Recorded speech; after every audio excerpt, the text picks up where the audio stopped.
স্ত্রীকে ইপটিজিং করায় পথচারীকে বেধড়ক পেটালেন স্বামী। বিস্তারিত জানার জন্য তাদের কাছে যাচ্ছি।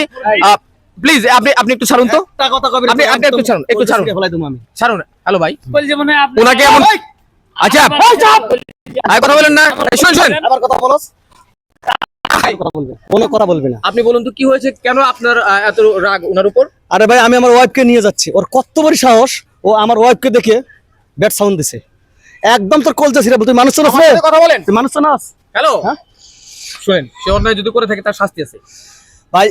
এটা পৃথিবীতে কোনো স্বামী সহ্য করবে যে স্বামী এখানে রানিং আছে আর সেই জায়গায় যে তার ওয়াইফের যে বাজে সাউন্ড দেয়, এটাকে মানবো না? এটা অবশ্যই এটা পাপের কাজ এবং অন্যায় কাজ। সে অন্যায় করেছে, তার শাস্তি হবে। তার কারণ মেয়েদের ইপটিজিং করা এটা ঘোরতর অন্যায়। আচ্ছা, আপনি রাস্তা দিয়ে যাচ্ছিলেন, আপনাকে বাজে কমেন্ট বা বাজে সাউন্ড করেছে, তাই তো? হ্যাঁ। তারপর আপনারা দুজন মিলে ওকে এরকম মেরেছেন? আমি রাস্তা দিয়ে যাচ্ছি আমার হাজবেন্ড নিয়ে চুপচাপ, তো উনি যদি সাইডে থেকে বাজে সাউন্ড করে তাহলে হাজবেন্ড রাগ করবে না? আমার হাজবেন্ড ধরে মারছে। আচ্ছা ঠিক আছে, সে অন্যায় করলে সে মার খাবে। আসসালামু আলাইকুম। আপনি কি? আমি হলো এই বাজার কমিটির সেক্রেটারি, বুঝছেন? আচ্ছা, আপনি কিছু দেখেছেন ওদের মারধর বা কিভাবে ইপটিজিং করলো এরকম কিছু? না মারধর আমি দেখিনি। আমি চায়ের দোকানে চা খাইতেছিলাম, হঠাৎ দেখি চিল্লাচিল্লি। আমি দৌড়ে এসে দেখি যে এই লোকটারে বেদন মারছে, এই অবস্থায় দেখছে, বাস এইটুকু আমি দেখছি। এদের মতো লোকদের তো অল্পই দেওয়া হয়েছে, আরো বেশি দেওয়া দরকার।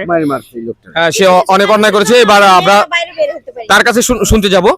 প্লিজ, তার আগে আপনি গায়ে হাত তুলবেন। আর আপনি ইপটিজিং করেছেন, আপনি কি জানেন এটা কত বড় অন্যায়? আপনি তো ঘোরতর অন্যায় করেছেন। আপনাদের যে মার দিয়েছে তার চেয়ে বেশি মার আপনাকে দেওয়া উচিত। তার কারণ আপনি মেয়েদের উত্ত্যক্ত করেছেন, ইপটিজিং করেছেন, বাজে সাউন্ড করেছেন। কেন করেছেন? কিসের আমি ইপটিজিং করলাম?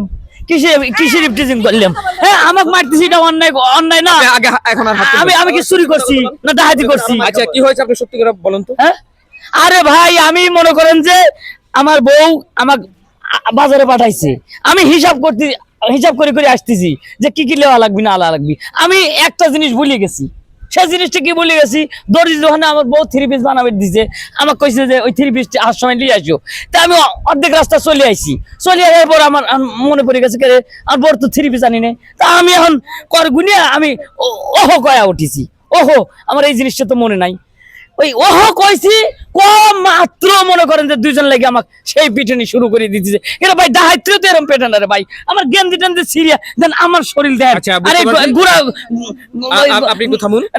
গর্দানের মতো একটা শরীর দিয়ে আমাকে। আচ্ছা ভাই, এরকম উনি তো মানে বাজে সাউন্ড বলতে, বাজে কমেন্ট বলতে ওহো বলেছেন, তাই তো? হ্যাঁ। আসলে ভাই, ওহো, আমি ভাবছিলাম ওহো কি মাল যাচ্ছে রে, ওহো এরকম কথা বলে না। আমি ভাই এটাই মনে করছিলাম ভাই, মানে এই কথাটা মানে ও পরেরটা বলতে পারে নাই, আমি এর মধ্যে মাস শুরু করছি। কিন্তু আমি ভাই বুঝতে পারি নাই যে ওহো ওই যে বাজারের হিসাব ওইটা ভুল লাগছে, এটা আমি বুঝতে পারি। এত বক ভালোবাসলি পারে আপনি ফ্রিজে রাখি দিবেন। তার মানে হচ্ছে আপনি এখন কত কথা বলবেন না, অন্যায় আপনাদের। অন্যায় করেন আবার ভালো করে না জেনে না বুঝে আপনি যে অন্যায়টা করেছেন, একজন নিরপরাধ মানুষের গায়ে হাত তুলেছেন, তাকে এরকম করে মারধর করেছেন, এটা আপনি কত বড় অন্যায় করেছেন আপনি জানেন? যে কোনো একটা কথা ভালো করে না বুঝে না জেনে এরকম সিদ্ধান্ত নিয়ে তাকে মারধর করবেন। সমাজে এরকম অনেক লোক আছে ভাই, যারা ভালো করে কিছু না বুঝে যে কোনো একটা ডিসিশন নিয়ে ফেলে, কিন্তু এটা ঠিক না। আমরা যে কোনো একটা বিষয় ভালো করে জেনে বুঝে তারপর ডিসিশন নিব, তারপর সেই মোতাবেক কাজ করব। কিন্তু আরেকটা কথা, রাস্তাঘাটে এরকম হচ্ছে, মেয়েদের উত্ত্যক্ত করার ছেলেদের অভাব নেই। অনেক বখাটে যুবক রয়েছে যাদের জন্য মেয়েরা ঠিক মতো স্বাধীনভাবে রাস্তাঘাটে চলাফেরা করতে পারে না। তাই আমরা ইপটিজিংকে অবশ্যই না বলবো, যাতে সমাজ সুন্দর হয়, সবকিছু সুন্দর হয়।